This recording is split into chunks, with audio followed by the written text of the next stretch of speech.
Give me B, give me U, give me N, give me D, give me E, give me R. Bundar. Channel parenting dan pedagogik yang kriuk dan renyah. Jadi yang mau kita ajarkan pada anak adalah menjadi smart sebagai digital citizen. Apa sih yang disebut dengan digital citizen? Ini. Digital citizen adalah orang yang hidup atau belajar dengan menggunakan teknologi. Ya kita sekarang ini. Nah, kalau smart digital netizen artinya adalah orang yang menggunakan teknologi dengan tepat. Digunakan untuk hal-hal baik, digunakan untuk mempermudah hidup dia dan menjadi produktif.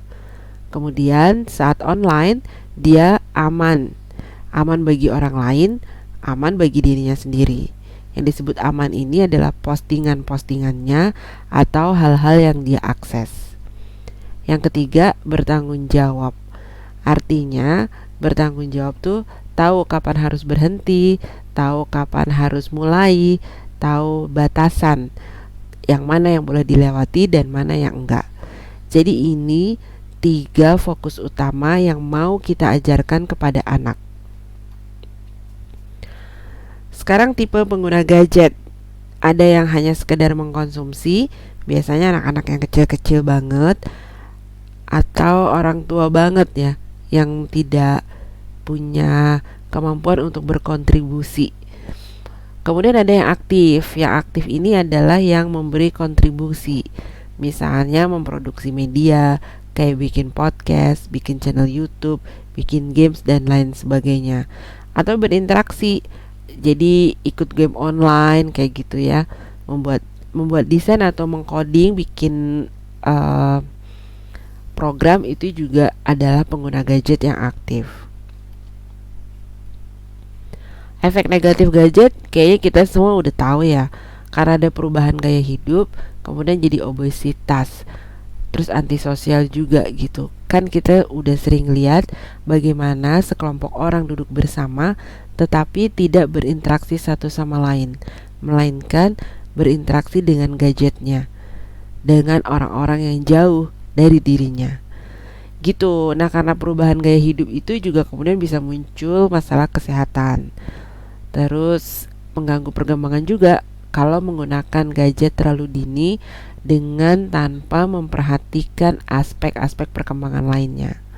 Perilaku agresif juga bisa muncul kalau yang diakses adalah konten-konten kekerasan. Sulit konsentrasi di sekolah, ini sudah hampir pasti, apalagi kalau misalnya karena perubahan gaya hidup terus pola tidurnya juga bergeser.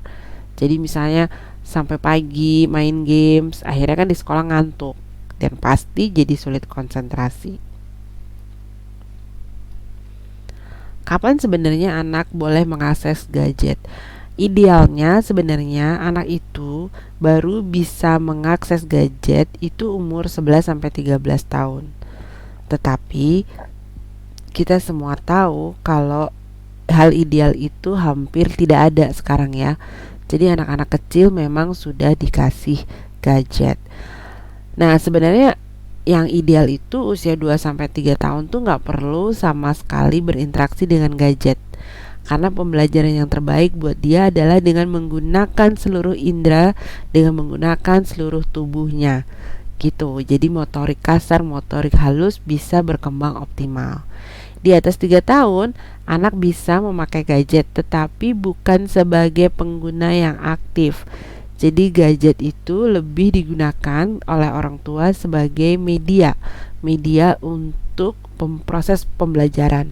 Jadi misalnya dipakai sebagai flashcard, sebagai media untuk menunjukkan angka dan lain sebagainya. Jadi enggak terus anak pegang sendiri, main sendiri gitu, enggak. Tetapi digunakan oleh orang tua sebagai media belajar. Baru di umur 11 sampai 13 tahun ke atas itu anak-anak bisa mengakses gadget secara penuh. Jadi bisa punya sendiri, bisa pegang sendiri misalnya. Itu pun dengan pembatasan. Oke, sekarang tentang mengelola akses gadget. Urusan ini selalu jadi tarik ulur ya, jadi kayak tarik tambang gitu sama anak gitu. Tiap hari hanya ribut dan berantem soal gadget. Saya sendiri termasuk penganut yang membatasi pemakaian gadget untuk anak, walaupun anak sudah cukup besar untuk itu. Jadi anak tuh baru boleh pegang gadget kalau semua tanggung jawab udah selesai. Jadi tugas-tugas harian dia tuh udah beres, baru bisa. Maksimal 2 jam sehari dengan jeda. Nah ini relatif sih ya, tiap keluarga bisa menentukan sendiri. Misalnya kalau saya itu anak yang lebih gede, bisa lebih lama sih dari 2 jam itu. Tetapi nggak boleh terus-terusan, tetap harus ada jeda. Terutama kalau anak-anak gede kan udah mulai berkomunikasi dengan teman-temannya. Jadi memang dia boleh pegang gadget, maksudnya boleh maksudnya gadgetnya boleh ada sama dia terus seharian, kecuali waktu jam tidur gitu supaya tidurnya nggak malam. Tetapi dalam masa itu yang nggak terus dipakai terus, chattingan terus gitu, dia harus ada jedanya. Jedanya tuh bisa diisi dengan macam-macam kegiatan membantu di rumah, misalnya ngangkat jemuran dulu, cuci piring dulu, nyapu rumah dulu gitu ya. Terus semua akses dengan izin. Jadi misalnya kalau anak-anak kecil udah ada jatahnya jam segini sampai jam segitu boleh gadgetan. Jadi selalu setiap mau pakai gadget izin dulu, walaupun gadgetnya sudah ada tempatnya, dia sudah tahu dan itu jam dia. Itu untuk memberi petunjuk pada anak bahwa urusan gadget ini kita tidak pernah lost. Ini adalah urusan yang selalu di bawah supervisi. Jadi tetap harus izin. Anak yang udah gede juga gitu. Misalnya kalau di saya itu tiap malam waktunya tidur itu harus diserahkan gitu ya, dijauhkan darinya gitu, diserahkan ke orang tua. Nah nanti pagi waktu anak mau pakai lagi tetap harus izin, aku ambil ya bu gadgetnya atau apa gitu ya, tetap harus ada izin. Jadi anak tahu pasti kalau ini tuh bukan yang longgar, urusan yang dilonggarkan, tetapi memang urusan yang diawasi. Sebaiknya game online dihindari karena itu bukan alternatif kegiatan refreshing buat anak-anak. Jadi resiko untuk kecanduannya lebih besar. Jadi lebih baik nggak usah. Dan kalau misalnya sulit sekali untuk dihindari, sebaiknya orang tua mereview game yang dimainkan anak. Apakah itu layak buat anak, aman buat dia, apakah kontennya itu untuk anak atau tidak. Terus selama pemakaian sebaiknya gadget di area yang terpantau. Kalau sudah dewasa, maksudnya bukan dewasa, misalnya remaja gitu atau anak yang lebih besar butuh privacy, dia mau di kamar, tetapi saran saya kamarnya tidak dikunci ya. Jadi orang punya akses keluar masuk dengan mudah. Kayak gitu. Gimana kalau anak suka tuh kuncian? Ya kuncinya diambil aja. Jadi memang pintunya nggak bisa dikunci. Tetapi tetap aja waktu mau masuk orang tua kasih tanda dulu, ketuk 3 kali sebelum masuk. Gitu poinnya, bagian itu tidak ada privacy. Memang dia punya privasi untuk dirinya, tetapi pemakaian gadget tetap harus diawasi.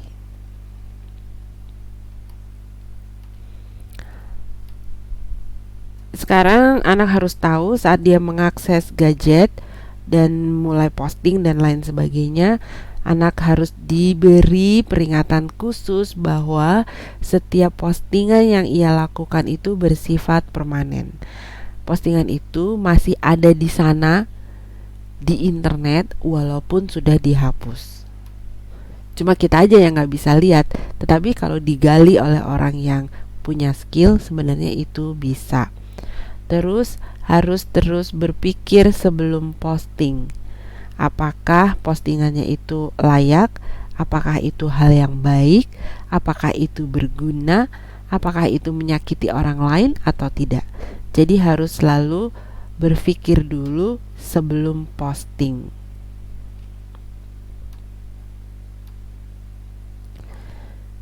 Nah, kemudian untuk menjadi smart dalam menggunakan internet dan gadget. Ini ada smart yang arti pecahan katanya itu ada save, material, access, reliable, dan tell gitu ya.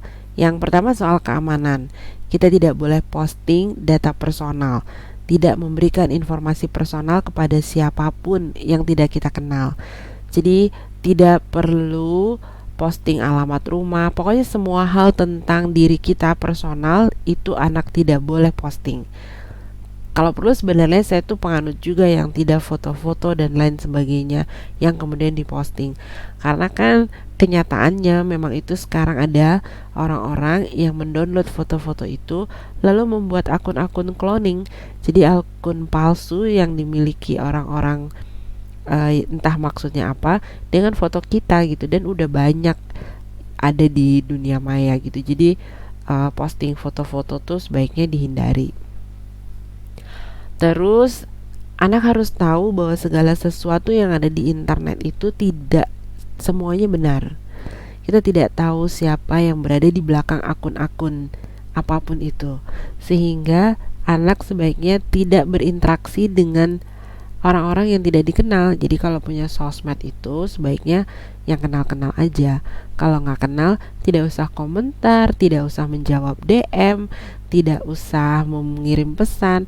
Pokoknya tidak berinteraksi. Tidak usah terkesan dengan foto yang cantik atau yang tampan karena belum tentu itu orangnya. Gitu. Terus yang kedua tentang material, anak harus diberi peringatan untuk hanya mengakses konten yang sesuai. Kalau anak-anak kecil memang bisa dipasang gadgetnya yang perlindungan orang tua itu ya. Tetapi kalau anak remaja kan nggak bisa, kita nggak bisa pasang pasang perlindungan di gadget dia. Yang ada malah dia tuh pasang password di gadget dia supaya kita nggak bisa masuk. Nah, penting sekali untuk mengingatkan anak untuk tidak mengeklik link-link yang berbahaya atau terus sekali klik terus diterusin gitu. Kalau sudah keliru, sudah terjebak, harus segera pergi gitu. Jangan dicari tahu, ditelusuri lebih jauh, nanti nyasar dan nggak bisa balik gitu ya. Kemudian tentang akses, wah ini kayaknya hurufnya kurang satu nih, S-nya nih. Akses, tidak menerima pertemanan, pesan, email atau apapun dari orang yang tidak dikenal di dunia maya. Karena sekali lagi saya bilang, mereka belum tentu orang yang ada di foto.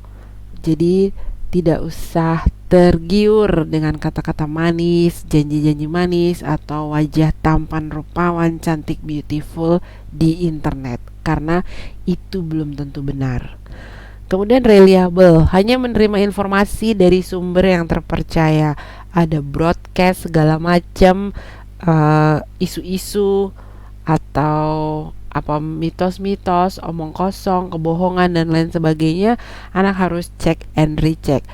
Kalau bingung harus tanya ke kita orang tuanya supaya selalu hanya mendapat informasi yang benar.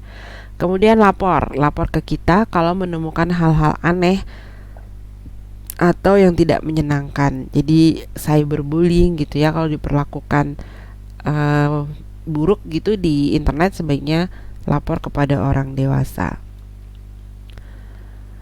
Begitu Bunda Rians, hal-hal yang harus kita ajarkan pada anak untuk menjadi pemakai internet dan gawai yang aman. Terima kasih sudah mendengarkan podcast Bundar. Tidur bagus, makan bagus, gembira saja. Bye-bye.